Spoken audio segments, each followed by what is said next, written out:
What would it take to overdose on water? Good old H2O. We all know that classic saying, an apple a day keeps the doctor away. But what is the true threshold for too much of a good thing? On Earl and Mike's SURFGANG produced double feature, POMPEII Utility, the savviest mumble rappers this side of Oxendale bring us their refined rap formula over sea-tinged soundscapes. Picking at the scabs of nostalgia, this new project is littered with side eyes and humble brags that come off more serene than sinister. So let's jump into the volcano and see what Earl, Mike, and SURFGANG have delivered. Gruster's review. Gruster's review. Some people might say you are the devil. The first sounds we hear on Mike's offering and the intro to the project as a whole. Over haunting pipes reminiscent of cathedral or ancient catacomb, the stage is set. The call of war is on. POMPEII as a whole having its share of biblical allusions, as the second track calls back to the opening with serpent pseudonym on a track that's rebuking, while later on the glossy ambience of the Pope, we get Mike caring less about playing a role and more about inspiring the culture. Those dark, gothic church opening sounds persist throughout POMPEII though, like an upset stomach hungry for Werners. Shutter Island cuts the 2 minutes of dense bars Earl formula in half, giving a somber speed run through the territory, only finding trust in lies and blood-drenched cutlery. Dead family, monkey pirates, just casually roaming through a realm of violence, nothing pure. It's what really kicks off the back end of POMPEII and starts one of those Gruster's Gold runs through the back half of that album. With good old race car stuntman assisting on Back LA, the ballerinas in a House of Wax instrumental give them the perfect canvas to glide back and forth, reminiscing bittersweetly. Back Home is definitely my vote for the #bars track off of Mike's half, starting off with a whirlwind of chuckle fuckery, bounding from anti-gravity nightmares to amphibious insults. And also, get your shit together, genius. This has got to be Lasso, not Last Soul, right? And if not, well, I like Lasso better anyway. While Kirkland might be my lesser choice of the two tracks with both Earl and Mike, it does chill things down a bit after that shotgun blast of Back Home. Off the bat, kinda mirroring this sentiment from SRS, while providing one of my favorite deliveries of the whole album with Earl's little bit of no dog in this fight, no horse in this race, no thing obstructing my plan. And while Earl is someone who often ends his albums with a favorite track of the whole project for me, I gotta give that award to Mike here with #FreeMike into Man of the Month being two of my favorite songs on the entirety of POMPEII Utility, showcasing Mike's versatility and quick wit, with SURFGANG's production sounding like an optimistic lullaby on the former and Tron cyberbike vaporwave riding on the latter.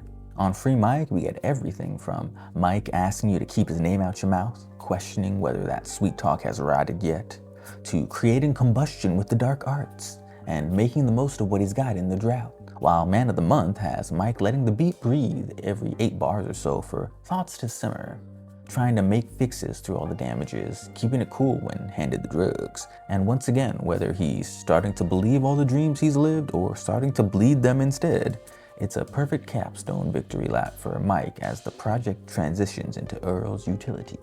And of course, Mr. Sweatshirt is establishing the rules from the jump on This Too Shall Pass. A great little grisbit to continue the flow into Earl's half of this double project. On its own, it's got more to chew on than the runtime might suggest. Naturally though, I've got to thank Earl for his tip of the hat to our fellow Grustco artiste, Dental Damn Daniels, as "Ain't seen you go to battle while you speaking on that matter" comes off as my favorite little rhyme scheme switch-ups of the whole album, while simultaneously referencing and summarizing the meat of Dental Damn Daniels' heartfelt message to Robwell Schneider.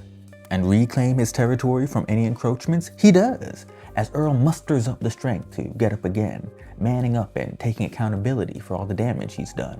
Following in Earl's recent emoticon-titled endeavors, again ends with some lingering frowns as Earl reinforces his disdain for unchecked power letting one go into complacency, reminding you to be wary of the point of no return.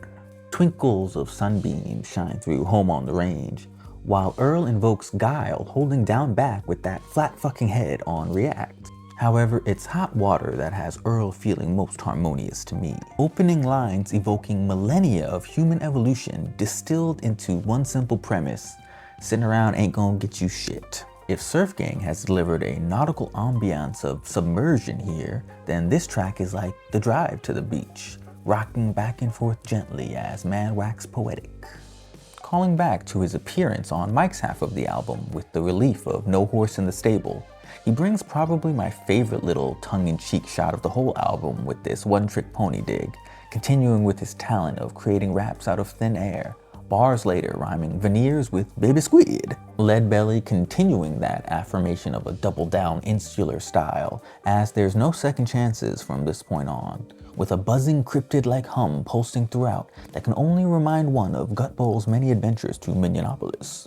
Charlie Tuna running his own parallels between Odd Future and Jurassic 5, before Sisyphus gives me the type of 90-second Earl gem that I always look forward to. Naturally a shout out to Gruster Sisyphean Antiquity. Been a long day for real, pushing all this weight uphill. Gotta be my favorite earthwormy couplet of the album. But the whole track pays nod to the Greek fable, freezing hell over daily while digging out to clear his debt, culminating in that perfectly Earl ability to sum up the whole tale with the succinct sour of, "I did it again." Which ultimately brings us back to our thesis. What is the threshold for too much of a good thing? Now, some of you may remember the Captain Thrust assisted review for Earl and Alchemist's album Voir Dire, but in case you missed it, that it's, a fairly insular sound. You're not really getting too much variety, that when a new Earl project drops, it's pretty much always going to be a 12-track album of 2-minute songs. And honestly, things haven't really changed much since then.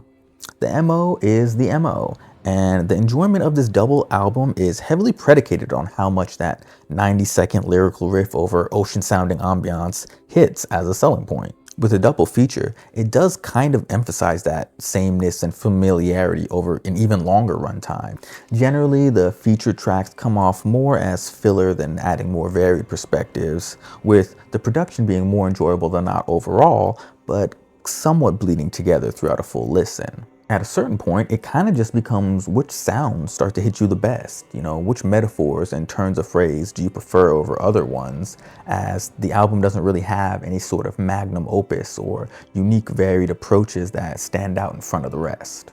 While at times bordering on that monotony, I do have to say SURFGANG has delivered a smooth palette of beachside vibes for Mike and Earl to flow through. The percussion carrying the beat of Afro as Mike stumbles through like we're foraging through the trees of a tropical island. Look, a coconut crab. Man of the month giving all those Miami Vice cocaine keys.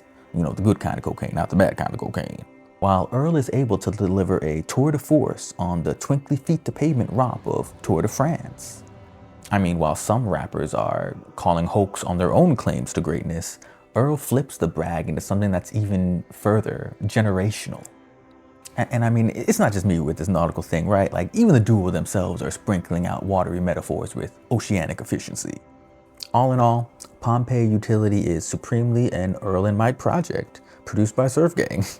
So honestly, whatever you think that's value is off the premise alone is kind of what you're gonna get, That signature sweatshirt style is a favorite of mine though. So once again, I'm jubilant for a handful more 2-minute bangers from Mike and Earl to add to my music collection, compacting onto their previous works and continuing on into the future. My final rating would have to be a Strangutin out of Gruster.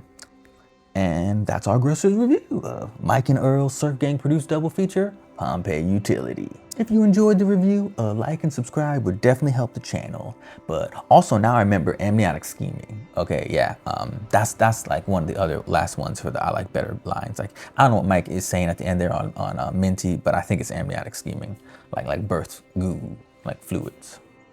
Yeah. Talking about that goo, scheming in the amniotic fluid, looking for a goo, I'm sword in the future. I'm gonna ramble on my grounds, I'm gonna run anywhere. Didn't you know it? Didn't you know it? Guess you didn't know it. Birth goo inside of a volcano.